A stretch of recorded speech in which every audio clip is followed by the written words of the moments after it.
Selamat malam teman-teman semua, selamat malam untuk teman-teman millennials, yang menyaksikan live YouTube ini juga. Perkenalkan aku Lia Hutasoid, reporter IDN Times. Malam ini, kita bakal ngobrol seru, terkait dengan isu yang lagi hangat. Nah, isunya itu terkait dengan kekerasan seksual di lingkup kerja. Nah, tema pada malam hari ini adalah saling jaga atas pelecehan seksual di lingkup kerja. Malam ini IDN Times mengundang 2 narasumber berbagi perspektif, melihat, kondisi yang ada dan berbincang-bincang. Nanti juga ada tanya jawab. Narasumber yang pertama adalah Mbak Kalis Mardiasih, beliau merupakan penulis dan pemerhati isu gender, serta ada Mas Alex Junaidi yang merupakan direktur Sejuk. Selamat malam Mbak Kalis dan Mas Alex. Malam Lia. Selamat malam, Lia. Sehat selalu ya. Nah, begini Mas dan Mbak Kalis, isu ini diangkat sebagai pemantik bahwa masalah kekerasan seksual itu bisa terjadi di mana saja, kapan saja, kepada siapa saja, baik laki-laki dan perempuan.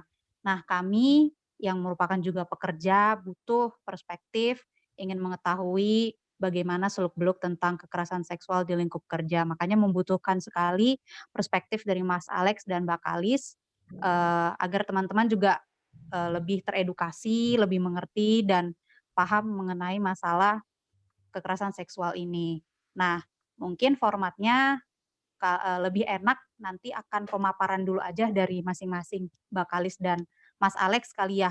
Nanti baru teman-teman, bisa mengajukan tanya jawab. Jadi kayak mereka ada permasalahan atau ada yang pengen disampaikan atau ada pertanyaan, nanti kita ada sesi tanya jawab gitu aja ya Mbak Kalis dan Mas Alex ya.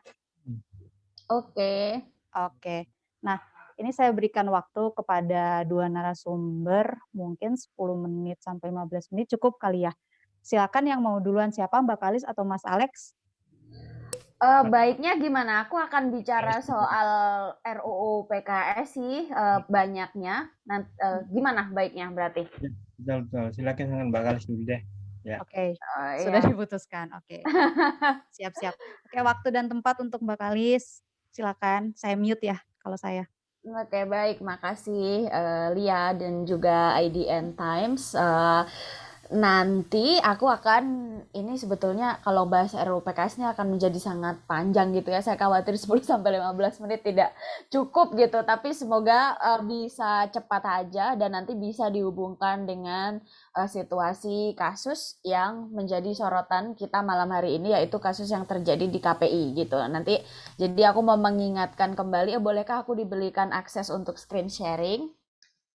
Sebentar.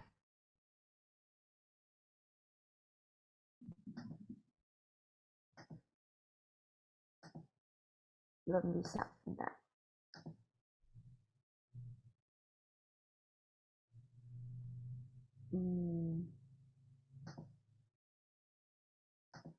Belum bisa, Lia.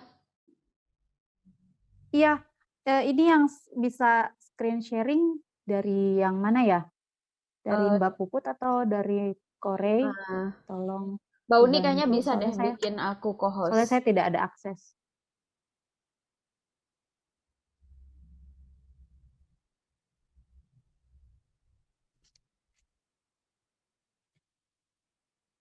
Oke, udah siap. Aku mau bicara soal mengingatkan kembali ya soal RUU PKS dan kenapa misalnya ketika kemarin ada perubahan mayor ya di RUU penghapusan kekerasan seksual yang versi balik itu menjadi bermasalah gitu ya. Jadi aku mau mengingatkan sebetulnya 6 keunggulan RUU penghapusan kekerasan seksual itu apa gitu ya, dan kenapa itu menjadi penting ketika kita bicara kasus perundungan dan pelecehan seksual di KPI gitu. Nah, kita tahu bahwa RUU penghapusan kekerasan seksual itu sejak awal itu direncanakan sebagai lex spesialis gitu ya. Dia sebagai satu perangkat hukum khusus yang memang tujuannya sesuai judulnya adalah menghapus kekerasan seksual dan juga sebetulnya memberi cara pandang yang baru gitu ya terhadap kekerasan seksual. Apa saja gitu nanti akan kita bahas gitu di dalam 6 keunggulannya gitu. Nah, yang pertama kita akan bicara soal acara pidana gitu. Ini keunggulan pertama. Nah, ketika bicara soal acara pidana, itu kita akan sampai kepada latar belakang sebetulnya hambatan apa sih yang dihadapi korban kekerasan seksual ketika mencari keadilan. Ini dialami banget sama korban pelecehan seksual di kantor KPI gitu ya. Jadi yang pertama itu biasanya soal alat bukti ya. Jadi karena KUHP kita itu menetapkan hanya 5 alat bukti yang ini menyulitkan korban dalam memenuhi syarat pembuktian. Kemudian yang kedua, itu korban seringkali disalahkan dan distigma oleh aparat penegak hukum atas kasus yang dialaminya gitu. Ini perempuan aja itu disalahkan dan distigma gitu ya. Jadi kalau misalnya kita tahu ada korban perkosaan atau korban pelecehan seksual perempuan gitu, misalnya ngadu ke aparat penegak hukum, yang ditanya pertama kali itu adalah buktinya apa gitu. Nah, ketika dia tanya bukti itu biasanya yang ditanya kalau dia korban pemerkosaan mana CD-nya yang ada bekas spermanya gitu. Padahal kita tahu nggak semua korban perkosaan itu memiliki bukti itu gitu. Dan kita tahu gitu ya korban perkosaan itu biasanya respons awalnya gitu ketika dia sudah sadar kembali itu kan dia jijik dengan dirinya sendiri, kemudian dia merasa nggak berharga gitu ya. Kalau bisa dia biasanya respons umumnya itu adalah dia segera mandi dan mandi itu berkali-kali dan dia membakar semua pakaian yang dia pakai ketika dia menjadi korban gitu. Jadi ya kalau ditanya misalnya mana sih yang ada spermanya, rata-rata mereka tuh pasti nggak punya gitu. Terus yang kedua di stigma gitu ya, misalnya ditanya ngapain kamu perempuan lewat jalan itu sendirian pukul 12 malam pakai baju apa gitu ya, pekerjaan kamu apa, bahkan pekerjaan itu tuh juga di stigma gitu, misalnya kamu apa namanya kerjaannya berhubungan dengan industri hiburan gitu ya atau dan lain-lain gitu. Oh ya pantas lah itu kan udah resiko pekerjaan kamu dan sebagainya gitu. Terus kemudian yang ketiga hambatannya adalah korban seringkali mengalami trauma berulang saat menghadapi proses peradilan. Jadi ngadunya itu kan nggak cuma sekali gitu. Misalnya dia ngadu ke Polres gitu, terus kemudian dia korban itu harus menceritakan sendiri gitu ya peristiwa yang dia alami. Terus berbagai media gitu, dia harus menceritakan itu berulang-ulang. Nanti ketika kasus itu dilempar misalnya ke apa namanya pihak lain gitu ya, korban harus mengulang ceritanya lagi, korban harus menceritakan lagi sehingga korban itu seringkali kecapean gitu, padahal dia belum selesai dengan traumanya sendiri. Kemudian yang keempat, korban seringkali dilaporkan kembali sebagai pelaku. Ini udah dialami banget nih sama yang kejadian di KPI kemarin gitu ya. Belum aja kasusnya itu kemarin ditangani, dia udah dilaporkan balik sebagai pelaku dengan UU ITE gitu ya, karena tuduhannya pasti pencemaran nama baik karena alasannya menyebutkan nama lengkap pelaku, kemudian mengupload surat itu di sosial media dan lain-lain gitu.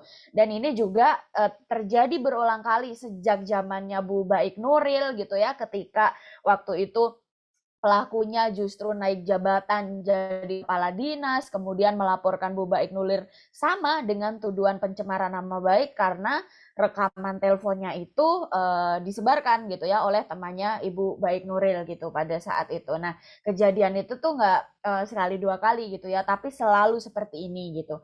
Terus kemudian yang kelima, korban seringkali tidak mendapat pendampingan karena memang tidak diatur dalam KUHP gitu. Kita tahu bahwa menjadi korban untuk melaporkan kasusnya itu sebetulnya kebutuhannya itu banyak sekali gitu. Kebutuhan ekonomi lah untuk bolak-balik ke kantor polisi aja itu butuh modal gitu. Kebutuhan mental untuk kamu menceritakan kasus dan menghadapi aparat penegak hukum dan menghadapi pelaku di dalam proses peradilan gitu. Terus kemudian apa namanya dan modal-modal sosial lainnya gitu. Tetapi Nah, kalau ngomongin modal ekonomi aja gitu ya, ketika kita tahu Bu Baik Nuril gitu, ketika dia bolak-balik mencari keadilan, dia itu sampai nggak hanya Bu Baik Nuril yang kehilangan pekerjaan, suaminya pun itu juga kehilangan pekerjaan karena suaminya pada saat itu hanya pedagang kecil yang kemudian mendampingi Bu Baik Nuril mencari keadilan gitu. Jadi memang korban yang betul-betul mencari keadilan itu memang memerlukan banyak privilege gitu ya. Nah, RUU penghapusan kekerasan seksual itu melihat bahwa hambatan ini tuh ada. Terus kemudian sehingga keunggulannya dari sisi acara pidana itu apa gitu ya. Ini ada bagian alat bukti. Jadi RUU penghapusan kekerasan seksual itu menambahkan alat bukti lainnya seperti keterangan korban, surat keterangan psikolog atau psikiater, kemudian ada rekam medis, ada rekaman pemeriksaan dalam proses penyidikan, informasi elektronik juga bisa jadi bukti, dokumen-dokumen lain, pemeriksaan rekening bank, dan lain-lain gitu. Terus kemudian sikap aparat penegak hukum itu juga diatur gitu. Jadi nggak boleh tuh aparat penegak hukum ketika bikin BAP itu kemudian merendahkan korban, terus membebankan pencarian alat bukti kepada korban gitu, terus menggunakan pengalaman atau latar belakang korban untuk tidak melanjutkan penyidikan gitu ya, itu juga ada gitu dan lain-lain. Terus kemudian ada pemulihan juga. Jadi korban ketika dalam posisi trauma itu tidak boleh dipaksa untuk menjalani itu proses BAP itu gitu ya. Jadi ketika korban memang tidak kuat ya sudah. Karena fokusnya kalau di RUU PKS pemulihan korban itu adalah prioritas. Kemudian larangan mengkriminalkan korban gitu. Jadi kalau ada RUU PKS, itu korban yang melaporkan kasusnya terus tiba-tiba dikriminalisasi balik itu tidak boleh. Terus juga RUU PKS itu mewajibkan APH untuk menyediakan pendamping bagi korban gitu. Nah kemudian yang kedua itu pencegahan. Poin ini kebetulan nggak hilang ya, walaupun saya tidak tahu nanti cara pandangnya itu apakah sama atau tidak gitu. Kebetulan sih nggak hilang gitu. Jadi salah satu pencegahan di RUU PKS ini itu tujuannya tentu saja adalah untuk menghilangkan dan mengurangi kesempatan terjadinya kekerasan seksual atau keberulangan gitu. Jadi cara pencegahannya gimana? Oh, kayaknya juga banyak yang hilang sih. Jadi ini kan kalau pencegahan di RUU PKS yang versi lama itu kan ada dari infrastruktur, pelayanan, tata ruang. Ini nih yang bikin kalau di lingkungan kerja itu nanti diatur Lian ya. Jadi ini kan soal bangunannya seperti apa gitu, terus memberikan fasilitas publik yang nyaman dan semuanya. Terus pendidikan ini adalah rekomendasi untuk pendidikan seksual ya di lewatnya sekolah gitu, karena itu cara yang paling murah dan paling efektif gitu sebetulnya. Kemudian tata kelola kelembagaan pemerintah itu harus bikin kebijakan ya SOP anti kekerasan seksual gitu ya. Jadi kampus-kampus, terus perusahaan, kemudian lembaga-lembaga pemerintah gitu tuh harus semuanya diwajibkan bikin SOP penanganan kasus kekerasan seksual gitu. Kemudian ada di ekonominya itu kaitannya nanti sama macam-macam ya, ada serikat pekerja, asosiasi penyalur tenaga kerja dan lain-lain. Mereka juga berkewajiban nih untuk mensosialisasikan soal anti kekerasan seksual dan juga tentu saja di bidang sosial budaya gitu. Nah, yang ketiga itu keunggulannya adalah pemulihan gitu ya. Jadi ada juga kondisi korban itu karena terbatasnya ini ya kondisi untuk memulihkan korban. Biasanya korban itu ketika dalam proses pencarian keadilan itu draining banget ya. Jadi fisik, psikis, seksual, ekonomi, segala macem itu pasti capek banget. Terus korban itu dampaknya tuh serius, bahkan sampai bunuh diri, bahkan dia di stigma dan dikucilkan dari masyarakat. Bahkan lagi cari keadilan pun itu diusir gitu dari kampungnya sendiri gitu. Nah, RUU PKS itu juga memperhatikan hal itu gitu sehingga dia memberi fasilitas nih gitu. Selama proses peradilan korban itu harus disediakan layanan kesehatan untuk pemulihan fisik dan psikologis gitu ya. Diberi akses ke lembaga layanan. Kemudian juga korban harus mendapat informasi tentang hak korban gitu. Ada bantuan transportasi, ada pendampingan hukum, ada penyediaan ya rumah aman ya, tempat tinggal yang layak dan aman, kemudian macam-macam. Terus setelah proses peradilan juga ada didampingi betul kalau ada restitusi, ada layanan jaminan sosialnya, ada pemberdayaan ekonomi dan lain-lain gitu ya. Terus yang keempat itu adalah pemantauan kasus. Pemantauan kasus ini kita tahu bahwa di dalam proses pencarian keadilan untuk kasus kekerasan seksual, kasus itu lebih sering nggak tuntas dibandingkan dengan tuntas gitu. Karena apa gitu ya? Karena korban kekerasan seksual itu biasanya kan secara relasi kuasa itu sangat timpang gitu. Bayangkan misalnya kejadian kekerasan seksual yang menimpa seorang santri gitu di pesantren yang dilakukan oleh tokoh di pesantren itu gitu, atau misalnya kejadian waktu itu di Gresik gitu, siswa SMP gitu yang memperkosa itu anggota dewan di kota itu gitu, dan ya udah gitu disuap ke keluarganya gitu ya, misalnya dikasih aja deh ratusan juta, atau kalau enggak anak-anaknya, adik-adiknya si korban ini itu nanti disekolahin sampai selesai, atau kalau enggak nanti dibelikan rumah Bu, Pak gitu ya, langsung ke orang tuanya. Sedangkan orang tua korban itu juga tidak punya perspektif mendalam terhadap kekerasan seksual gitu. Walaupun anaknya jadi korban kekerasan seksual, ya akhirnya dia kayak ibarat kata menerima suap itu, terus kemudian ya sudah kasusnya selesai begitu saja, nggak tuntas gitu. Nah, RUU penghapusan kekerasan seksual itu ingin memastikan bahwa kasus itu harus dipantau sampai tuntas gitu, nggak boleh selalu di tengah-tengah terus tiba-tiba kasusnya hilang. Terus kemudian yang ketentuan pidana ini ada, nggak hanya ada pidana pokok tetapi juga ada pidana tambahan gitu ya. Ini kemarin lucu sih gitu ya, hilang ternyata. Jadi yang pidana tambahan ini, kalau yang versi jaringan masyarakat sipil, itu ada perampasan keuntungan, kemudian pembinaan khusus, ada pencabutan hak asuh anak, pencabutan hak politik, ada pencabutan hak menjalankan pekerjaan, pencabutan jabatan atau profesi, juga pencabutan izin usaha. Kenapa gitu ya? Ada pidana-pidana tambahan ini. Ya kita tahu gitu, pelaku kekerasan seksual dia ada di mana-mana gitu. Misalnya kasus Bu Baik Nuril itu kepala sekolah, ketika dia jadi pelaku dia malah naik jadi kepala dinas gitu. Atau misalnya calon-calon legislatif gitu ya, ketika kasus itu berjalan dia justru kasusnya nggak selesai, 5 tahun kemudian dia bisa nyalek lagi gitu. Jadi ya bagaimana kemudian misalnya bahkan korban itu ibarat kata dia udah selesai gitu, nggak punya masa depan, tetapi pelaku tetap aja gitu, dia naik jabatan, dia melenggang karir politiknya, dia bisa jadi apapun gitu ya, sesuai dengan relasi kuasa yang dia punya. Itulah kenapa ada pidana tambahan di sini, itu dimaksudkan seperti itu gitu. Tapi di versi yang baru itu pencabutan hak politik itu hilang tiba-tiba, kemudian pencabutan hak menjalankan pekerjaan juga hilang, pencabutan jabatan juga nggak ada gitu. Jadi apa namanya, ketika kita memperhatikan poin-poin yang hilang, kita tahu yang keberatan tuh siapa gitu dan kenapa itu hilang gitu sebetulnya.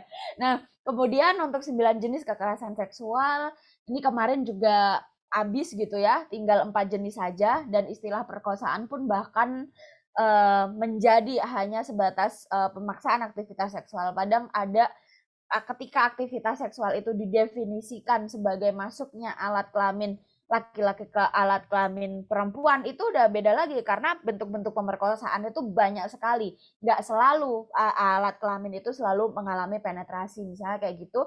Terus hilang gitu ya, yang tinggal kemarin hanya perkosaan jadi pemaksaan aktivitas seksual, terus kemudian pelecehan seksual, eksploitasi seksual, sama pemaksaan kontrasepsi, itu aja. Yang lain-lain itu hilang gitu. Jadi kondisinya seperti itu. Terus kalau aku mau berkomentar gitu terhadap kasus yang ada di Komisi Penyiaran Indonesia gitu ya, ya singkat saja gitu ya, kita tahu bahwa ternyata ya korban kekerasan seksual itu tidak hanya perempuan gitu. Jadi laki-laki juga korban kekerasan seksual dan angkanya sebetulnya tinggi gitu. Anak laki-laki sebagai korban kekerasan seksual itu angkanya cukup tinggi. Kemudian yang kedua adalah kita tahu bahwa kekerasan seksual atau pelecehan seksual selama ini itu biasanya dihubungkan dengan hal-hal yang sifatnya porno aja gitu kan, seolah-olah itu sensual dan seksual gitu loh. Jadi perkosaan itu bahkan pasti anaknya ini perempuan nih, udah apa namanya gede, udah menggoda bapaknya sendiri bahkan kayak gitu, atau pelecehan seksual itu ya karena pakaiannya dan sebagainya. Tapi kalau ngelihat kasus di KPI ini laki-laki loh, dia mau pakai baju apa gitu, dia pakai baju kerja gitu. Dan dia ditelanjangi, alat kelaminnya dicoret-coret pakai spidol. Aku ngomong ini tuh masih merinding. Aku di media sosial ya berhari-hari itu nggak bisa komentar ini gitu, karena jujur aja ini aku ngelihat nih gila banget sih kasus ini gitu. Dan sampai baca suratnya itu membayangkan bagaimana dia mengalami hipersekresi cairan lambung, apa yang terjadi kepada si korban gitu ya. Jadi korban kekerasan seksual itu sebetulnya kita gitu ya, prosesnya, aku ini sorry kalau trigger warning gitu ya. Jadi korban kekerasan seksual atau pelecehan seksual itu sebetulnya apa sih yang terjadi pada tubuhnya gitu ya. Sebagai manusia, kita tuh sebetulnya punya insting menyelamatkan diri gitu. Termasuk ketika kita mengalami pelecehan seksual atau kekerasan seksual. Nah, tetapi korban kekerasan seksual yang ada di KPI itu gitu, dia kan dirundung tuh rame-rame gitu. Jadi ya hasrat menyelamatkan diri itu dia tetap ada gitu. Tetapi dia nggak bisa karena dia dirundung oleh banyak orang. Padahal tubuhnya pada saat itu tuh sudah ada nyebutnya itu sirkuit singkat ya. Ketika kamu mau menyelamatkan diri, tetapi itu terpantul karena nggak bisa gitu. Jadi pasti trauma yang tertinggal di tubuhnya sampai reaksi-reaksi yang ada di tubuhnya itu pasti aku nggak ngebayangin sih gitu ya. Itu pasti besar sekali gitu loh. Jadi tadi ya, jadi ketika pelecehan seksual, kekerasan seksual selama ini selalu dihubungkan kepada hal-hal yang sifatnya seolah-olah itu menggoda secara seksual, ya ternyata tidak gitu. Apa yang menggoda dari seorang laki-laki yang pakai baju kantor gitu. Jadi pelecehan seksual, kekerasan seksual itu karena relasi yang timpang antara pelaku dan korban yang ingin membuat korbannya tidak berdaya dengan memanfaatkan posisi kekuasaan yang dia punya gitu. Sebetulnya pelaku hanya ingin membuktikan bahwa ya saya berdaya, saya maskulin gitu loh. Dan kamu nggak bisa gitu, nggak bisa kemana-mana dan sebagainya gitu. Terus kemudian juga tadi ya bahwa bukti lain bahwa pelaku sangat berkuasa, ya dia bisa melaporkan balik si korban gitu. Dan kita tahu hal yang sebetulnya poin paling pentingnya yang bikin kita paling kecewa adalah KPI sebagai lembaga itu gagal membuktikan kredibilitasnya sebagai lembaga pemerintahan yang punya komitmen untuk memberikan rasa aman kepada seluruh pegawainya dan kepada seluruh masyarakat Indonesia gitu, bahwa ruang mereka itu aman dari kekerasan seksual gitu. Ya terlihat dari apa? Terlihat dari pernyataan ketuanya, terlihat bahwa sampai hari ini KPI tidak bisa membuktikan dengan cara apapun gitu ya, lewat pernyataan mereka atau lewat kebijakan atau policy yang kemudian mereka keluarkan gitu untuk karyawan ya, untuk pelaku-pelakunya gitu. Dan mereka tidak membuat itu dan juga tidak ada gelagat ke situ. Misalnya untuk membentuk tim khusus gitu ya, yang setidaknya mereka itu punya komitmen gitu untuk menuntaskan kasus, untuk berpihak kepada korban, dan misalnya pernyataan bahwa kami akan mengevaluasi lembaga ini secara menyeluruh, secara besar-besaran gitu, bahwa kita akan meyakinkan semua orang bahwa KPI adalah ruang yang aman gitu ya untuk kekerasan seksual dan lain-lain, itu tidak ada gitu. Jadi ini tuh bukan urusan personal aja, urusan perundungan pelecehan seksual, tidak gitu. Ini sekaligus membuktikan wajah sistem gitu ya, wajah kultur ruang kerja gitu, untuk yang ternyata ya masih sangat mengecewakan gitu dan sangat menormalisasi tradisi kekerasan seksual di dalam lembaga. Kira-kira gitu ya. Makasih. Oke, terima kasih Mbak Kalis sebagai pembuka diskusi ini bahas tentang RUU PKS. Nah, ini kita langsung aja ke Mas Alex. Waktu dan tempat ya dipersilakan Mas. Terima kasih Lia. Tadi Mbak Kali sudah lengkap ya, sudah jelas, sudah tegas soal dasar hukum, bagaimana hukum ya yang sekarang ini melihat kasus kekerasan seksual, sementara usulan-usulan hukum baru seperti PKS banyak, RUU PKS banyak ditentang ya, yang hukum yang progresif yang membantu atau mensupport korban ya terutama. Nah, saya akan lebih bicara soal, nah ini hukumnya masih belum berpihak gitu ya. Nah, saya ingin ke lebih yang detail bagaimana soal kekerasan seksual itu di tempat kerja ya, di tempat kerja dan bagaimana itu bisa terjadi dan kira-kira seperti apa yang bisa kita lakukan ya agar supaya tidak ada kekerasan seksual dan juga penting juga soal ini apa itu perundungan, bullying atau juga soal harassment, sexual harassment ya. Nah, tadi itu di tempat kerja itu juga di tempat kerja itu di mana aja ya, bisa di perusahaan media, di perusahaan-perusahaan korporasi gitu ya. Nah, yang isinya orangnya macam-macam ya. Di benak kepalanya itu di perspektifnya macam-macam dan sebagian besar kalau harus mau diakui melihat kondisi sosial kita tentu saja perspektif orang di dalam tempat kerja itu mostly kalau boleh saya katakan masih tidak berpihak pada perempuan, masih seksis, masih sehingga kalau itulah sering terjadi kekerasan seksual atau sexual harassment. Kalau Anda lihat kasus-kasus kekerasan seksual itu 90% itu soal relasi yang tidak seimbang seperti Mbak Kalis tadi disebutkan ya.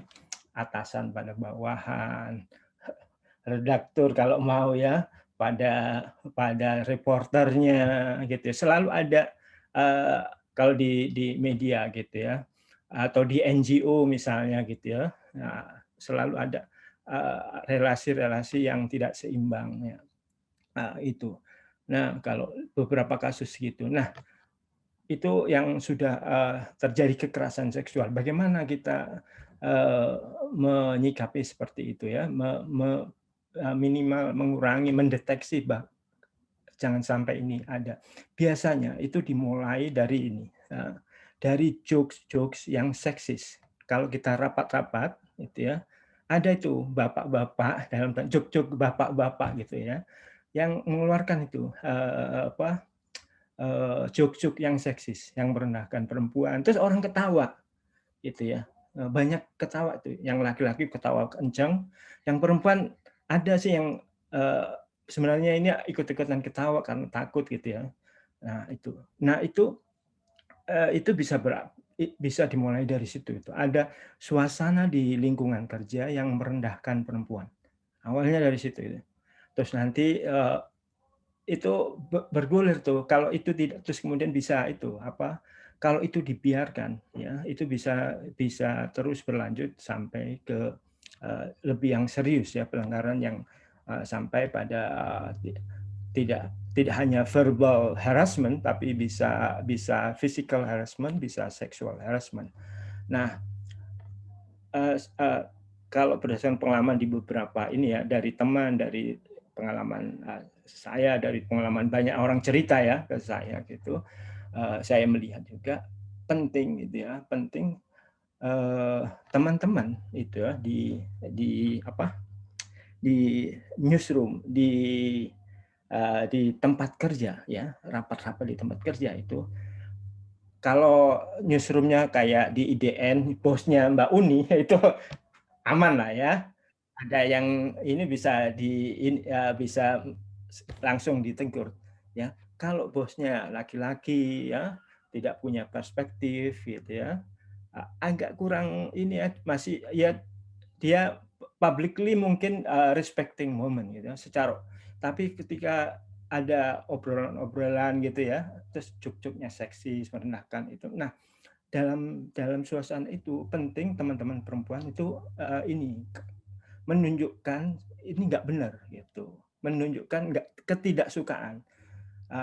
Kalau satu rapat tidak menunjukkan kesukaan, tidak ketawa dengan joke-joke seksis, juga teman-teman yang laki-laki ya di dalam situ penting juga memberikan support ya, karena itu nah kalau itu dilihat ya oleh atasan gitu yang laki-laki atau yang tidak ini, mereka akan menahan diri gitu ya.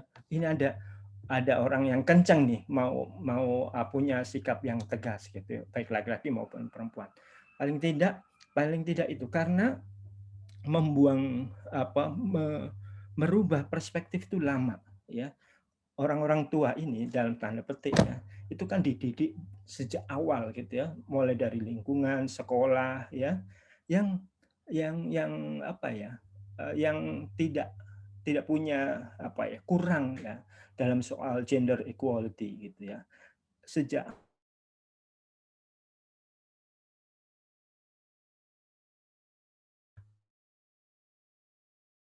ya, mereka itu nggak mau ya publicly, tapi hanya rapat-rapat itu dia ngomong. Tapi kalau ada orang kita yang lebih muda dari dia ngingetin ini dan nggak ketawa dengan dia malu sendiri gitu. Beberapa kasus begitu ya.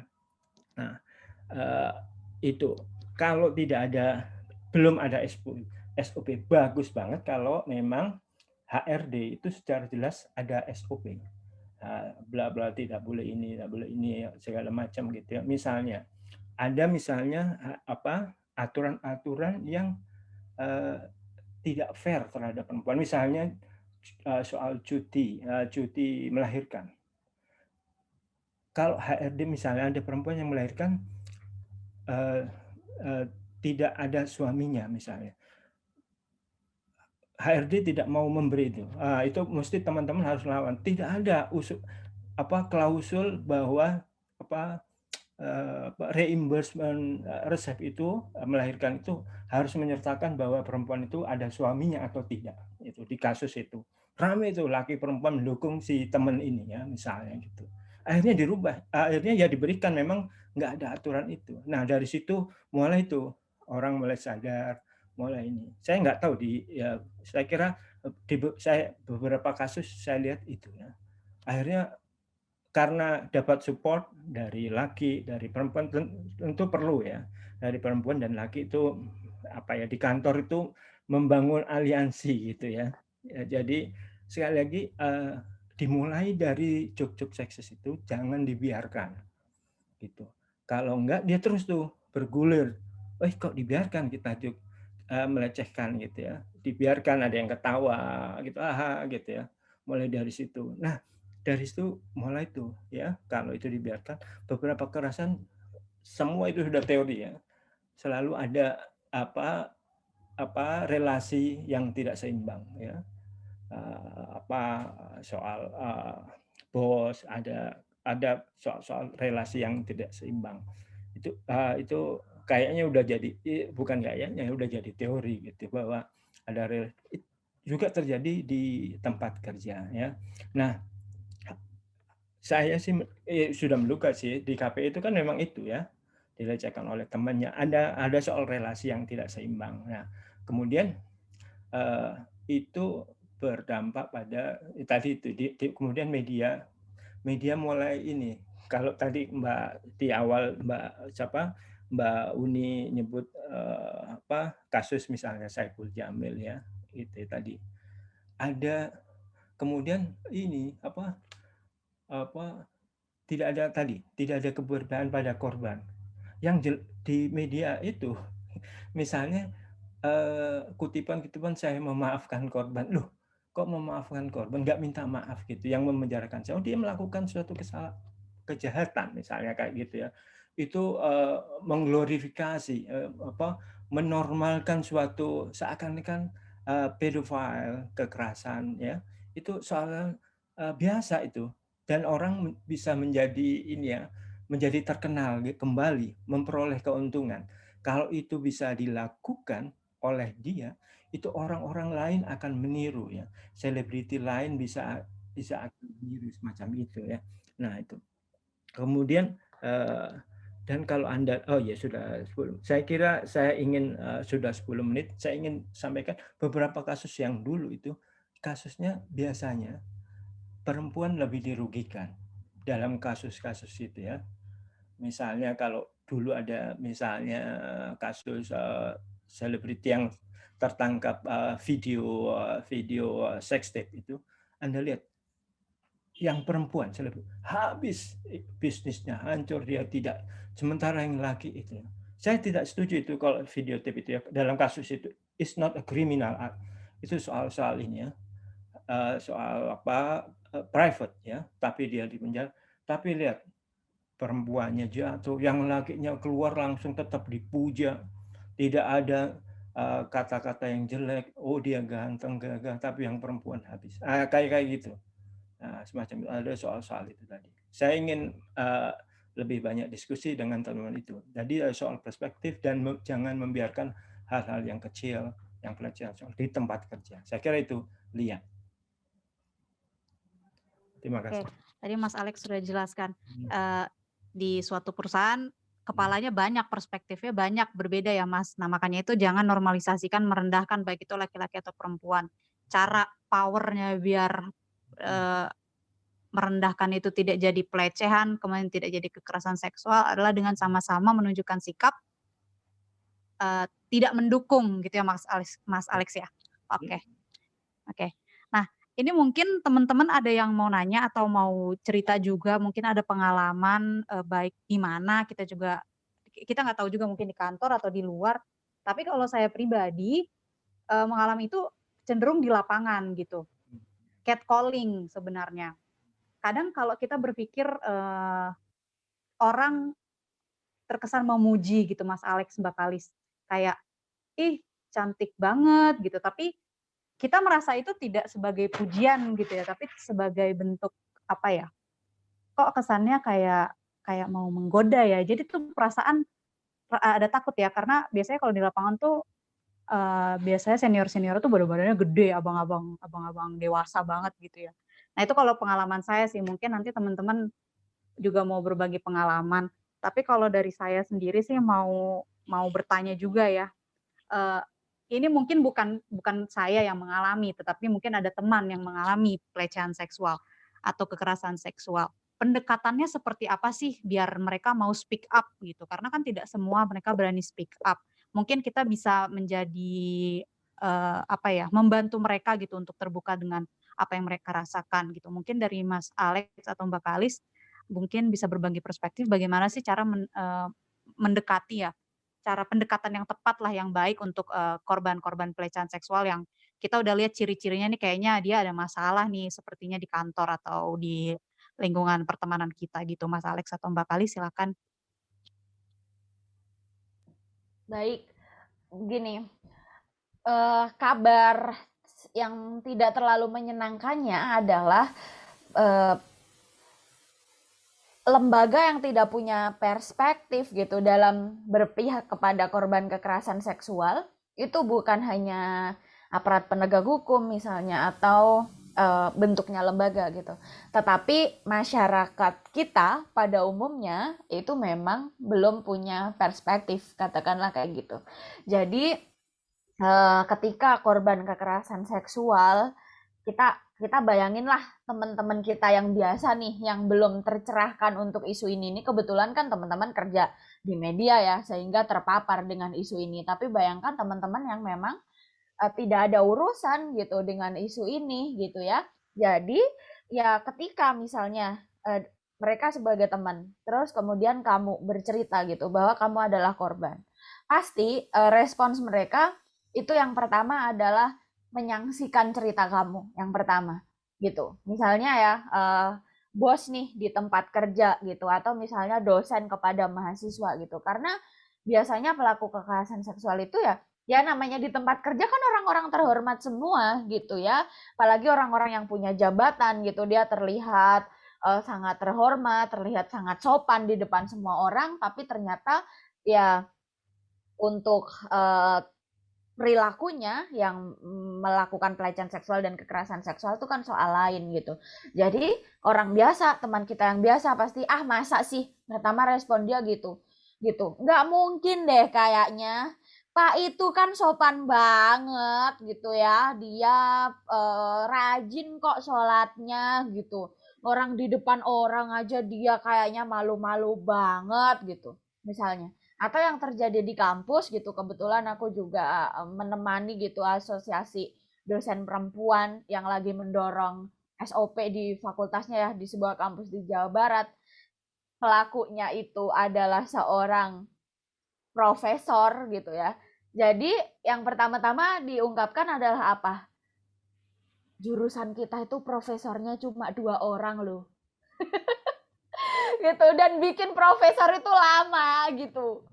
Jadi ya udah deh, nggak usah macem-macem gitu. Soalnya profesor di jurusan kita tuh cuma 2 orang gitu. Udah biarin aja gitu. Jadi masa sih gitu. Profesor itu kan dia itu tadi ya rajin beribadah, dia sopan, nggak mungkin lah dia melakukan itu. Karena dalam konteks kasusnya yang ada di kampus itu ngelakuinnya tuh lewat HP.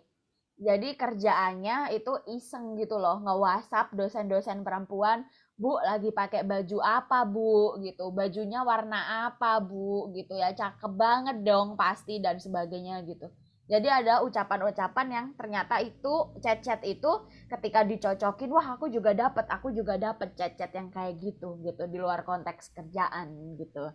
Nah, itu biasanya. Jadi ceritanya nggak dipercaya karena ya itu ya persona pelaku yang terlihat seperti orang baik-baik. Terus kemudian yang kedua, sebagai teman atau pendamping korban itu tidak beritikat untuk benar-benar menyelesaikan kasus gitu. Otherwise justru kepo gitu. Emang dia ngapain kamu gitu ya, terus kok bisa sih kamu mau dan sebagainya, prosesnya gimana gitu.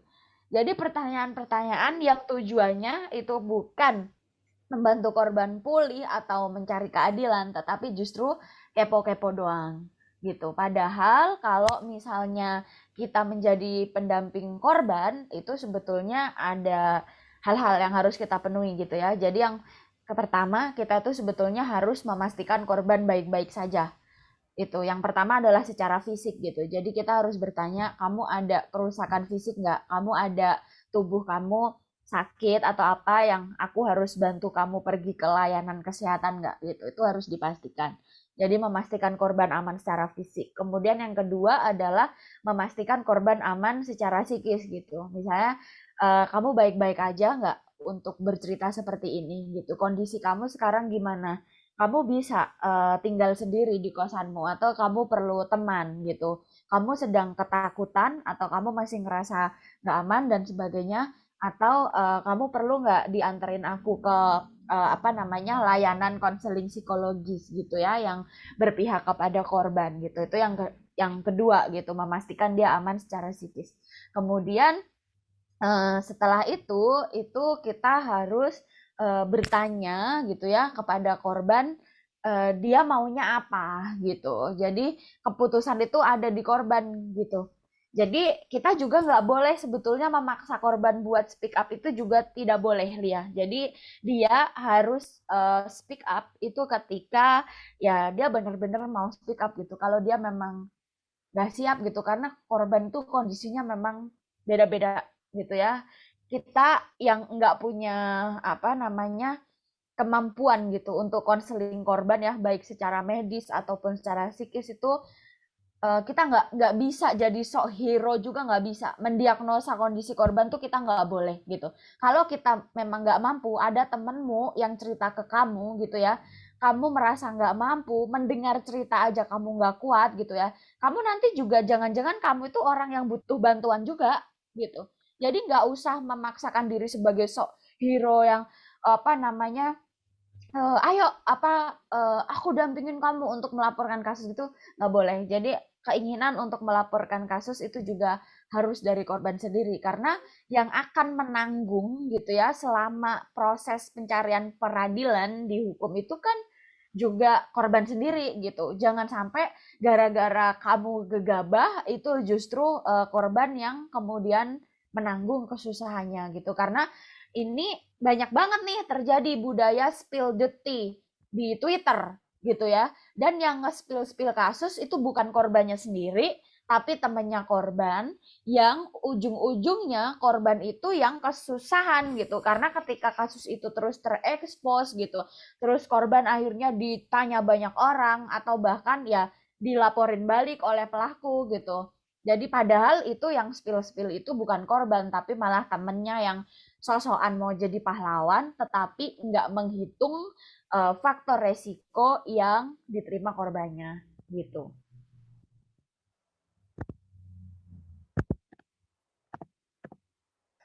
Oke. Oke, mungkin dari Mas Alex tadi kalau Mbak Kalis bilang kita jangan jatuhnya jadi sok-sokan jadi caregiver ya kalau memang seseorang itu belum siap untuk cerita gitu ya, karena nanti bisa berdampak pada banyak hal. Kalau mungkin dari Mas Alex, pendekatan seperti apa sih Mas kalau memang konteksnya orangnya sudah siap gitu. Kalau belum siap kan tadi seperti yang Mbak Kalis bilang ya, kita tunggu sampai orang itu siap gitu. Ya kalau ada teman kayak gitu didengerin aja gitu.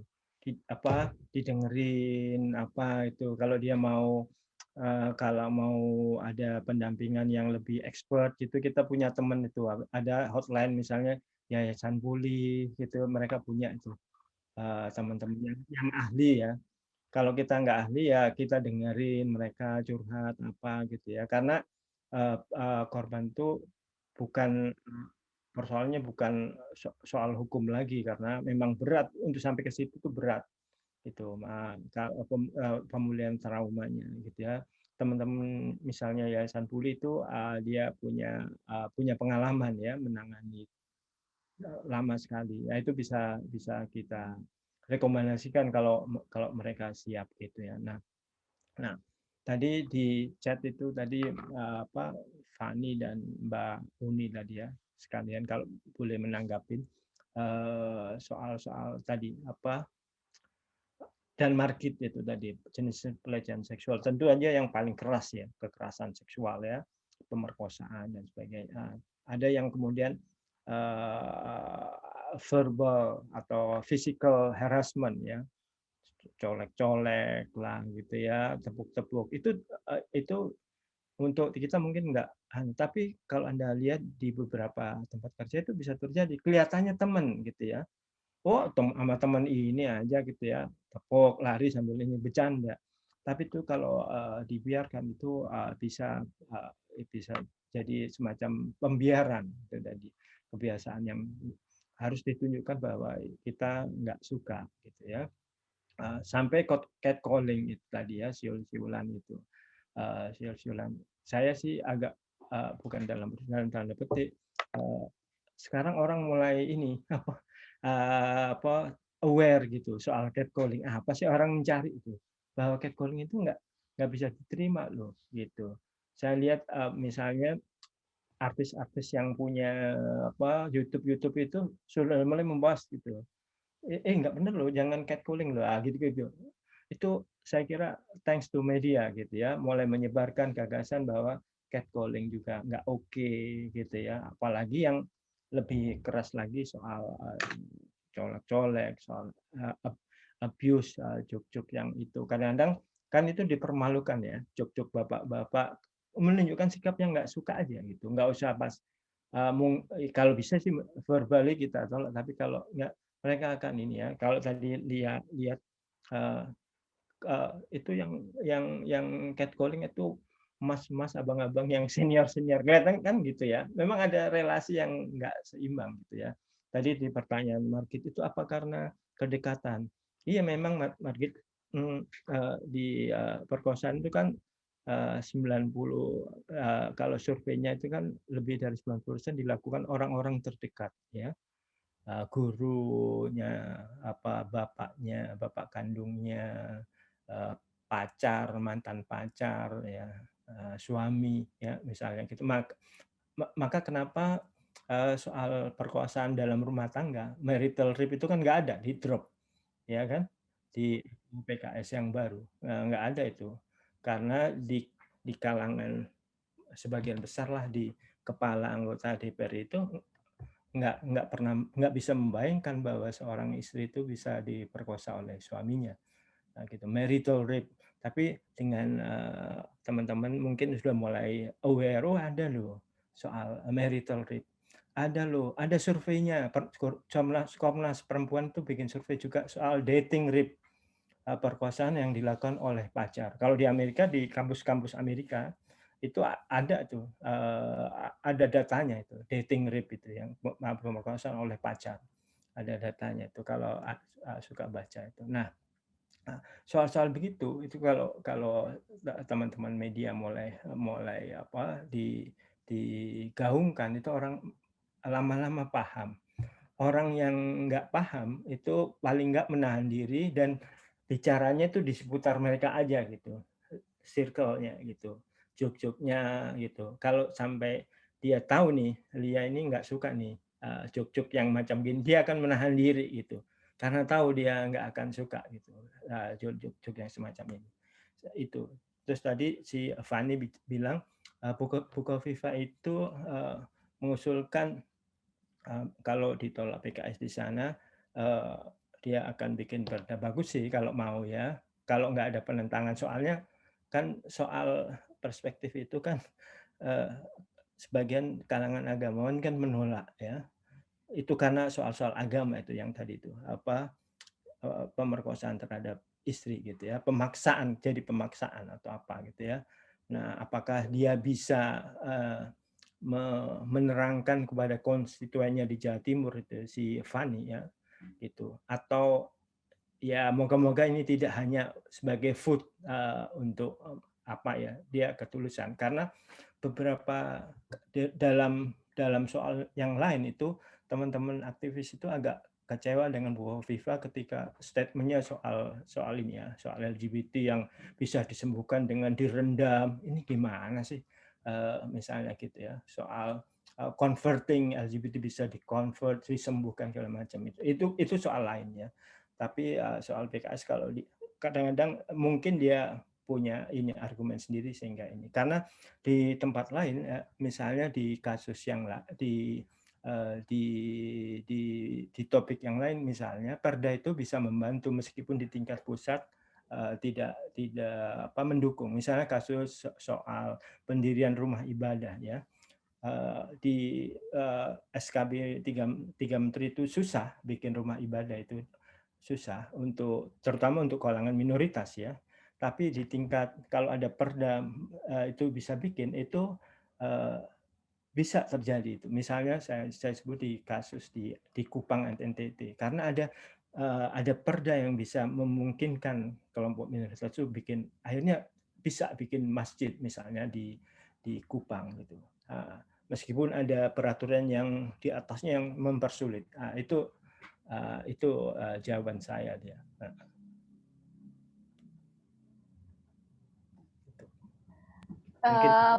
Mungkin saya mau nambahin. Jadi kalau misalnya yang ini jokes seksis ke perempuan itu kaitannya pasti kan sama status seksualitas atau pernikahannya gitu ya. Jadi orang lajang misalnya atau janda itu selalu di stigmanya itu adalah perempuan yang sendirian, dia kesepian, dan dihubungkannya itu sama hal-hal yang selalu berbau seksualitas gitu. Oh, kamu umur 30 belum nikah gitu ya, belum ini dong ya, nggak pernah punya pacar, nggak pernah ngerasain ini itu dan sebagainya gitu misalnya, atau status janda gitu ya, ibu tunggal kayak gitu, itu kan selalu dihubungkan dengan hal-hal juga yang berbau seksualitas kayak gitu.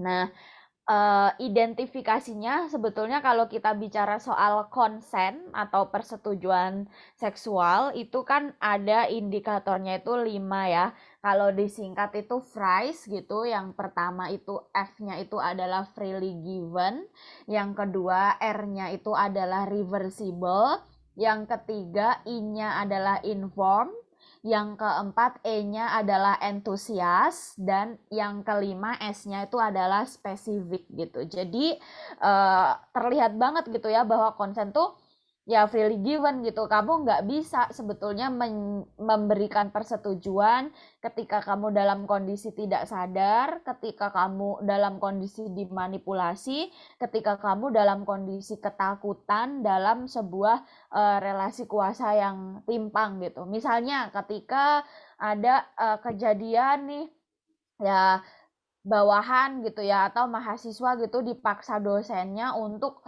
nemenin dinas di luar kota gitu ya misalnya. Terus ketika misalnya ada yang kejadian tuh di kampus di Jawa Timur yang kasusnya sampai sekarang belum selesai, padahal itu jadi satu kasus yang lumayan trending ya ketika media-media melakukan investigasi atas nama baik kampus. Itu kejadiannya apa? Kejadiannya mahasiswinya itu ya itu dipaksa gitu untuk dosennya ngakunya penelitian di luar kota, terus si mahasiswi ini ya harus ikut gitu. Terus ketika dia tuh tiap hari dipaksa untuk dijemput gitu ya. Jadi tiba-tiba tuh udah gini, aku udah di depan kosmu loh, ayo berangkat ke kampus bareng. Aku sudah sampai sini, masa kamu nggak mau berangkat bareng saya gitu. Itu dosen muda kejadiannya dan sangat manipulatif. Kasusnya sampai sekarang nggak selesai gitu. Terus dipaksa nemenin keluar kota dan nah itu kan manipulatif gitu ya, dan itu jelas dia mahasiswi itu nggak bisa nolak karena pada saat itu dia masih mahasiswa baru gitu. Jadi orang yang nggak ngerti framing kekerasan seksual ini itu ya taunya ya kan mahasiswinya mau gitu diajak keluar kota, diajak ke hotel, nginep satu kamar dan sebagainya gitu. Tetapi mereka seringkali nggak tahu tuh konsep bahwa freely given gitu, nggak boleh termanipulasi, nggak boleh dalam kondisi takut itu seperti apa gitu. Terus reversible, jadi kita ketika memberikan konsen itu selalu boleh mengubah pikiran gitu. Jadi misalnya 5 menit yang lalu gitu ya, kamu bilang bahwa saya mau misal ngirim foto gitu. Tetapi 5 menit kemudian kamu berubah pendapat gitu. Saya nggak mau foto yang itu gitu ya. Saya nggak berkenan nih foto yang itu gitu, foto yang lain saja misalnya. Ya sudah gitu. Konsen kamu yang sebelum itu boleh di withdraw gitu ya, boleh ditarik gitu karena dan itu sah gitu ya karena sifatnya reversible. Terus kemudian inform gitu. Jadi semua hal itu dalam konsen itu harus diinformasikan secara jelas gitu dan tidak boleh ada penipuan gitu ya. Terus kemudian yang ketiga adalah antusias ya. Jadi harus kamu itu memberikan konsen itu karena kamu mau memberikan konsen, bukan karena pelaku itu mengharapkan kamu mau memberikan konsen gitu. Jadi harus antusias gitu. Terus kemudian yang terakhir spesifik gitu. Spesifik itu ya harus detail gitu. Jadi tadi benar Mas Alex sudah bilang bahwa yang namanya memberikan persetujuan itu harus komunikasinya itu asertif gitu, disampaikan saja gitu. Misalnya kamu berteman dengan sesama teman kantor gitu ya, aku tidak suka gitu ya dengan kebiasaanmu tiba-tiba megang-megang tangan, atau kebiasaanmu tiba-tiba misalnya macam-macam gitu ya, dan batasan personal, batasan privat itu hak kamu gitu. Jadi sampaikan saja gitu, itu namanya komunikasi asertif. Dan dengan seperti itu sebetulnya kita juga mewujudkan tradisi baru bahwa ya komunikasi asertif itu baik gitu, bahwa perempuan itu nggak lagi dianggap bahwa oh kalau diam tuh kamu mau, nggak ada kayak gitu. Konsen itu ya yes means yes, no means no gitu. Jadi perempuan, kita sebagai perempuan juga nggak boleh menormalisasi bahwa kalau diam berarti iya. Enggak gitu. Kalau diam ya berarti kamu nggak punya keputusan gitu. Kalau iya, iya. Kalau tidak, tidak gitu. Karena nanti takutnya ujung-ujungnya akan ada narasi. Kan itu mau sama mau gitu ya, Pak Kalis. Malah jadi korban yang dibilang kan itu kamu mau sama mau gitu. Ini di kolom di chat juga sebenarnya banyak yang nanya juga nih, ada Mbak Ruri sama Mas Alfonsus. Mungkin ini Mbak Kalis atau Mas Jun sudah baca, mau saya bacakan lagi. Bercermin pada kasus waktu itu ada perempuan yang speak up, dirinya dilecehkan via Twitter oleh host dan komedian. Untuk kasus speak up seperti itu, aku secara alami mendukung korban, tapi banyak yang berpendapat sebaiknya melawan, pendapat sebaliknya yang melawan. Misal, lo kan belum terbukti, jadinya fitnah dan sebagainya, bahwa Indonesia adalah negara hukum. Menyikapi pendapat yang seperti itu, baiknya seperti apa ya Mbak Kalis dan Mas Alex? Ya, mau Kalis duluan? Iya, gini, sebetulnya aku pribadi itu juga tidak terlalu mendukung budaya mencari keadilan di media sosial ya. Nah, ya. Aku pribadi gitu. Karena apa? Bukannya tidak berpihak kepada korban, bukan. Tetapi karena resiko yang ditanggung korban itu sebetulnya lebih besar dalam situasi hukum positif di Indonesia yang belum mendukung korban kekerasan seksual. Gitu. Dan juga situasi kultur di Indonesia yang belum mendukung korban kekerasan seksual juga gitu. Karena ketika korban itu men-spill gitu ya ceritanya, justru di kolom-kolom reply-nya itu kan ribuan kan komentar-komentar orang yang justru nggak ngasih pencerahan, tapi justru apa? Nyalahin, lo sendiri sih kalau ceritanya kayak gini ya lo layak untuk diperlakukan seperti itu dan sebagainya gitu. Jadi korban bukannya pulih, bukannya dapat keadilan, justru baca komen-komen itu dia berpotensi triggering trauma juga gitu ya, dan dia nggak dapat apa-apa. Terus yang kedua, di kasusnya influencer di Twitter juga, dia kan waktu itu juga udah menunjukkan, wah dia yang berbicara biarkan ibaratnya kuasa hukum saya gitu ya. Dia menunjukkan bahwa aku loh punya kuasa hukum gitu, dan ada dia denial kan, pada saat itu denial, terus kemudian minta alat bukti gitu. Jadi kalau lo emang bisa buktikan apa yang terjadi di klub pada malam itu gitu ya, buktiin kalau ada sekarang gitu. Padahal itu kejadiannya udah bertahun-tahun lalu kayak gitu juga. Jadi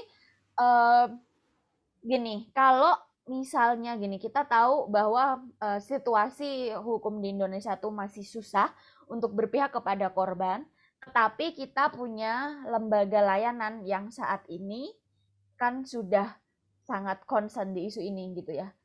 Jadi sebelum melakukan apapun itu misalnya ya pergilah dulu ke LBH Apik gitu untuk mencari pertimbangan-pertimbangan hukum yang baiknya seperti apa, dan pergilah dulu ke lembaga layanan lainnya gitu untuk memastikan dalam proses kamu mencari keadilan ini kamu akan baik-baik saja gitu. Jadi pastikan dulu kamu punya pendamping, jangan gerak sendiri. Karena kalau kamu gerak sendiri, itu ujung-ujungnya saya nggak optimis gitu loh. Saya nggak pernah optimis untuk, ya oke, baiklah, negara ini viral based policy gitu ya. Jadi kebijakan yang ada itu gara-gara viral gitu. Kemudian ujung-ujungnya dibahas semua orang kayak kasus KPI ini. Tapi udah viral pun kan ujung-ujungnya ya korban nggak bisa ngapa-ngapain gitu. Karena secara kultural dan secara ya legal formal kita memang semuanya belum mendukung korban gitu. Tapi anyway, untuk pertanyaannya tadi, kalau kita sebagai person udah bener gitu ya, bahwa kita harus percaya dulu kepada korban gitu, otherwise nanti terbukti sebaliknya gitu. Karena kita tahu orang-orang yang sebetulnya spill di media sosial itu pasti kemarin-kemarin dia pasti udah mencoba berbagai cara gitu. Dia kayaknya asumsi kita selalu percaya bahwa ini orang sampai se-hopeless ini gitu ya, nyari keadilan di media sosial. Pasti kemarin-kemarin dia udah melakukan banyak hal dan gak ada hasil. Kayak yang di kasus KPI itu kan ternyata dia sejak 2017 udah lapor ke Komnas HAM. Terus gak terpantau kasusnya. Terus dia udah lapor di divisi dia untuk minta pindah divisi tapi gak dikabulkan. Jadi proses yang dia alami itu sebetulnya udah sangat sulit. Dia udah sampai ke Komnas HAM, udah di divisinya sendiri di KPI gitu ya, tapi dia tetap nggak dapat keadilan sampai akhirnya dia nulis surat di Twitter itu gitu. Baik, kalau dari Mas Alex mungkin ada pendapat? Ya, Ruri, ini saya setuju dengan Mbak Kalis itu ya. Kita harus tetap support korban, kemudian pasti itu udah cukup lama itu korban itu karena kejadian sudah 4 gitu ya, lihat orang ini ya, selebriti ini, host ini ya, nah itu rame ya kan, balasannya gitu ya di ini, itu menunjukkan sebenarnya cerminan masyarakat kita yang masih tidak terlalu berpihak pada korban ya. Itu di media sosial maupun di media yang mainstream ya, itu sudah ada penelitian tuh, banyak penelitian memang, terus kemudian ada peningkatan di media-media mainstream, tapi di media sosial masih kelihatan tuh bahwa memang perspektif sebagian besar masyarakat itu tidak mendukung pada korban. Nah, tapi di sisi lain kalau mau saya lihat blessing in disguise-nya, saya melihat selebriti itu udah mulai nggak muncul lagi tuh, nggak nongol lagi tuh, ya, nggak nongol lagi karena diributin gitu. Kalau mau sisi lainnya gitu, saya itu mulai nggak, nama dia itu sudah nggak muncul di YouTube saya lagi tuh, talk show-nya itu nggak ditawarin lagi gitu. Iya, padahal itu dengan jumlah kalau nggak salah itu yang dimaksud Ruri itu dengan jumlah yang sampai lebih dari berapa juta itu ya subscribernya itu kalau dia dipunish gitu, saya pengen tahu itu ya di sosial apakah berdampak pada bisnisnya sehingga orang lain berkaca, mulai hati-hati nih, karena influencer yang lain yang punya YouTube itu membicarakan dia loh, hati-hati loh gitu, meskipun kan dibahas juga tuh nanti fitnah, tapi mulai hati-hati gitu, lu jangan macam-macam perspektifnya gitu.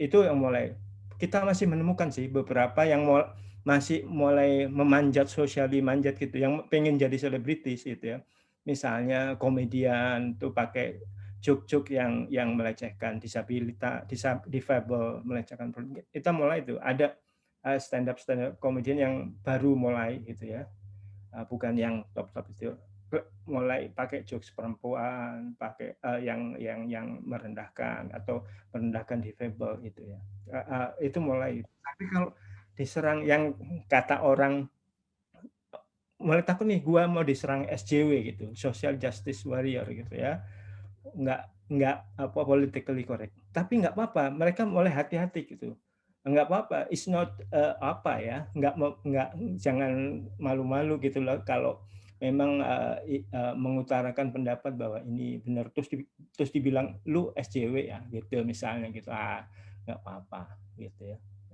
gitu, mereka mulai hati-hati loh. Kalau saya termasuk yang mengamati ya, karena saya ngajar ya, mengamati nih selebriti YouTuber itu dengan kasusnya yang temennya yang punya millions of followers itu, mulai itu hati-hati gitu, gitu, karena kita ributin. Nah itu, jawaban saya untuk Alphonse itu tadi, kalau nggak mau pakai hukum manusia, pakai hukum apa Alphonse? Ya kan? Itu misalnya kasus Bali tetap dipakai hukum negara dong ya. Kalau hukum masa pakai hukum agama gitu, terus agama apa gitu ya kan, agama mayoritas lagi sama kan, misalnya gitu ya, pakai hukumnya diintervensi, diperbaiki. Ada tadi itu usulan RUU PKS ya, hukum yang lemah gitu-gitu, memang harus pakai hukum negara harus hadir gitu ya, to protect gitu ya, melindungi, melayani, itu kan negara harus begitu ya, hadir untuk warganya ya. Saya kira itu Alphonse ya. Ini juga ada pertanyaan titipan sih Mas Alex dan Mbak Kalis terkait tadi negara harus hadir, harus ada hukumnya. Tapi kenapa sih RUU sepenting ini itu nggak juga disahkan? Itu sudah lebih dari 2 tahun loh, makin lama pasalnya malah makin tergerus gitu Mas Alex dan Mbak Kalis. Ini pemerintah terlihat niat atau memang DPR yang nggak punya niat gitu. Mungkin Mas Alex dan Mbak Kalis ada pendapat terkait dengan ini kok makin lama makin tergerus begitu. Mas Alex dulu deh, yang ini kayaknya jawabannya senior dulu yang jawab. Enggak, saya lama ya di hukum PKS itu karena memang ini apa ini lagi-lagi soal saya selalu lagi-lagi soal perspektif gitu ya, dan merubah perspektif itu lama ya. Dan orang-orang di dalam DPR itu melihat ini perspektif undang-undang PKS itu tidak sesuai dengan apa yang di kepala mereka gitu, yang masih menganggap apa ya, korban apa kalau diperkosa itu, kalau dilecehkan itu karena korbannya pakai rok mini, korbannya genit, korbannya itu, padahal mereka nggak sadar misalnya bahwa itu nggak ada hubungannya kekerasan seksual itu dengan baju, dengan dia agamis, profesor gitu, agamis, dia sholat di masjid, pasti dia nggak melecehkan ya gitu, nggak ada gitu, nggak ada hubungannya gitu. Jadi soal relasi yang tidak seimbang gitu-gitu, itu yang hubungan suami istri misalnya yang ditolak itu salah satunya itu ya, soal marital rape itu ya. Ini nggak ada itu di Islam itu kan boleh itu mukul, masih ada itu ya, memukul istri itu. Maka terus Yai Sintanuria itu menafsirkan ulang tuh kitab yang dipakai sebagai alasan bahwa perempuan boleh dipukul. Bayangkan gitu ya, kayak gitu. Itu di kalangan masyarakat masih ada semacam itu. Nah, tapi tentu saja kalau dibiarkan tentu saja itu kan kita tidak maju ke arah yang lebih baik. Maka itu sebenarnya tugas media mengkampanyekan ya, mendesak orang-orang di DPR, teman-teman aktivis, karena memang perubahan itu kan dimulai dari apa ya, merubah mindset gitu ya. Kalau dulu kita nggak kenal istilah-istilah gender equality, itu kan dimulai juga salah satunya kontribusi media gitu ya, kontribusi media gitu. Nah, tentu saja kalau itu bisa gitu ya, desakan-desakan itu ke wartawan, saya ketemu sebenarnya beberapa teman-teman di DPR itu punya pandangan yang progresif ya, baik laki-laki, tapi kemudian ketika masuk fraksi ya, itu mereka nggak bisa itu sama pimpinannya ya, misalnya tidak hanya misalnya coba deh cek itu, kalau pribadi-pribadi mungkin perempuan-perempuan atau laki-laki itu dia setuju, tapi begitu sampai di fraksinya, pimpinannya yang mungkin kebanyakan laki-laki misalnya ya, atau perempuannya yang tapi misalnya di fraksi-fraksi yang berbasisnya agama gitu ya, itu yang dimajukan perempuannya itu biasanya gitu. Tapi sebenarnya bapak-bapaknya itu keras sekali menentang itu. Ketua fraksinya coba itu ya, misalnya kayak gitu. Nah, dari situ sebenarnya butuh, saya sih tadi itu sejak awal saya pesimis kalau ini diterima seutuhnya ya, tadi itu pasti ada perubahan karena memang itu soal keras, itu soal apa ya, soal yang mendasar yang bisa mengubah. Tapi kalau itu jadi itu sangat-sangat membantu. Itu apa, undang-undang yang bagus sekali kalau misalnya kalau diterima sesuai dengan spiritnya membela korban, itu saya kira. Betul. Oke. Mas Alex, Mbak Kalis, kita mungkin agak mundur sedikit pembahasannya. Dari tadi kita memang sudah berbicara mengenai salah satunya korban bullying dan pelecehan yang di KPI. Tapi kan kasus KPI ini juga sebenarnya banyak nih. Salah satunya adalah isu tentang Saipul Jamil ya, SJ, yang sikap KPI itu masih bolehkan SJ untuk tampil tapi untuk konteks edukasi. Nah, ini bagaimana ini Mbak Kalis, Mas Alex, kan kami juga media jadinya kami bagaimana nih perspektif kami harus seperti apa nih, kok KPI kok kayak gini gitu. Mungkin boleh minta pendapatnya. Ya, sesederhana balik-balik lagi tadi, sesederhana nggak punya perspektif kan, gitu loh. Dia nggak memahami secara bingkai kekerasan seksual dan pelecehan seksual itu seperti apa. Dia tidak memahami asal-usul relasi kuasa gitu ya di dalam industri hiburan itu seperti apa. Dia tidak memahami gitu bagaimana kondisi korban gitu. Kemudian apa ya?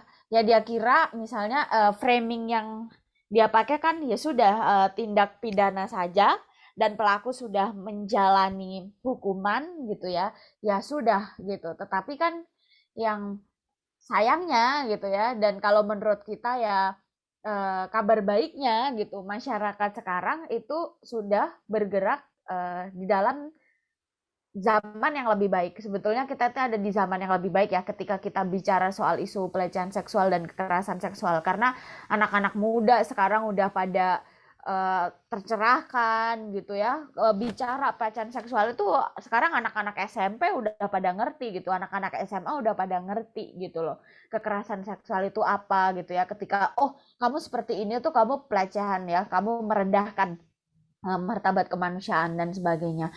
Terus jelas-jelas bahwa sebetulnya kemarin ya masyarakat itu udah enak gitu loh, situasi masyarakat itu kemarin udah emosi jiwa gitu kan, ketika dia dibikinkan upacara penyambutan yang bagaikan atlet menang ya, dapat prestasi dan sebagainya gitu. Terus bagaimana kemudian media justru membuatkan talk show yang itu menanyakan apa ya ini ya di penjara kamu seperti apa gitu ya, talk show yang justru sensasional gitu, bikin drama-drama seperti itu gitu kan. Itu tidak sangat sangat tidak layak sebetulnya, karena ya kita akan bicara, diskusi kita bergeser kepada frekuensi publik, hak publik untuk mendapatkan tayangan yang berkualitas gitu dan seterusnya gitu. Jadi ya itu lembaga perlu diruqyah aja. Serius itu nggak bisa lah kita titip moral ke lembaga itu gitu. Oke, kalau Mas Alex gimana tuh Mas Alex melihat hal ini? Ini secara sejak awal kan seleksi KPI itu bermasalah ya. Ya, teman-teman kita itu yang perspektifnya jelas itu kan nggak kepilih tuh ya, si kalau mau menyebut nama ya, dosennya Margit sama itu ya, nggak kepilih yang kemarin gitu ya. Yang kepilih itu orangnya korporasi ini, orang korporasi itu gitu, yang perspektifnya nggak jelas ya, sehingga gitu. Yang keluar ya itu akhirnya ya, karena ketakutan itu yang keluar sensor, misalnya apa temennya SpongeBob yang pakai itu di blur ya, si apa segala macam perenang yang di blur, itu hal yang semacam itu. Terus lagunya itu nggak boleh kayak gitu ya, karena soal-soal yang nggak substansial gitu. Nah,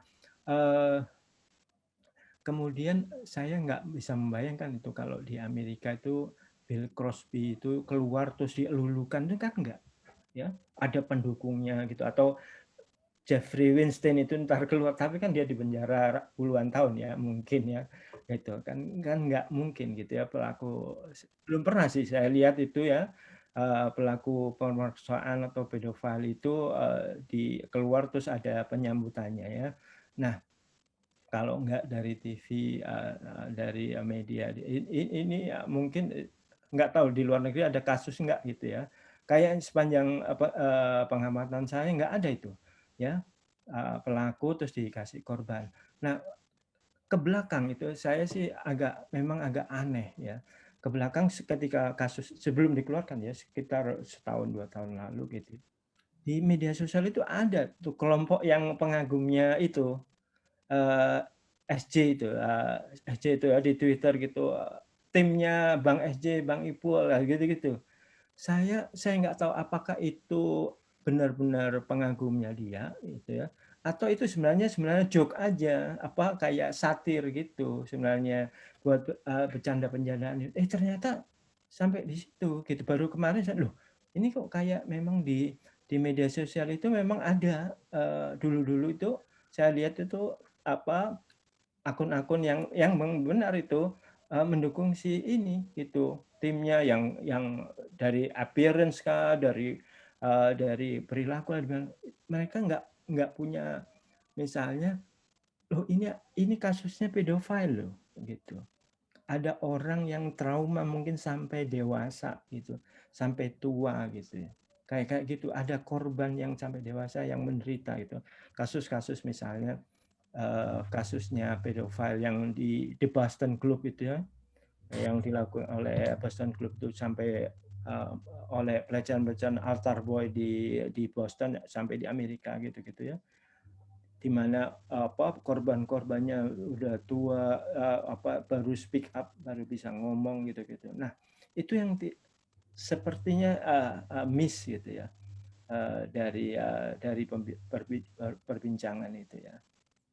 Kayak gitu, bahwa korban itu trauma lama, healingnya itu lama gitu. Sementara dia keluar terus jadi hero kayak Tapol gitu ya. Tapol zaman Orde Baru keluar dikalungin kayak Budiman Sujatmiko gitu ya. Keluar terus kan nggak gitu dulu ya. Kayak gitu. Atau Sanana Gusmao gitu ya. Itu kayak semacam gitu. Itu kan aneh gitu. Nah itu jadi teman-teman media kita gitu ya, itu dijelaskan ya boleh, tapi dijelaskan bahwa ini loh kemungkinan yang bisa terjadi gitu ya, trauma yang panjang oleh korban, bukan dia jadi hero gitu, dia nyesel enggak, dia memaafkan ya, memaafkan orang yang memasukkan dia jadi penjahat. Loh, dia melakukan kesalahan kok nggak minta maaf gitu. Statement yang saya baca ya gitu, saya sudah memaafkan ikhlas orang yang memasukkan ke penjara, saya ke penjara. Loh, kamu melakukan pelecehan seksual pada orang lain yang korban, kamu dibilang minta maaf, itu kan it doesn't make sense gitu. Sedih itu harusnya lihatnya ya, itu lihat. Oke, Mas Alex dan Mbak Kalis, terima kasih banyak nih. Kayaknya kita harus mengakhiri diskusi ini, tapi ini sangat bermanfaat sekali kita berbagi perspektif agar tidak menjadi pelaku dan juga semoga tidak menjadi korban gitu. Kami dari redaksi IDN Times mengucapkan terima kasih banyak atas perspektif dan juga waktunya. Ini mengedukasi sekali untuk kami di lingkup kerja, nanti bagaimana harus bersikap, bagaimana supaya tidak menjadi pelaku, supaya terhindar atau dapat meminimalisir menjadi korban gitu.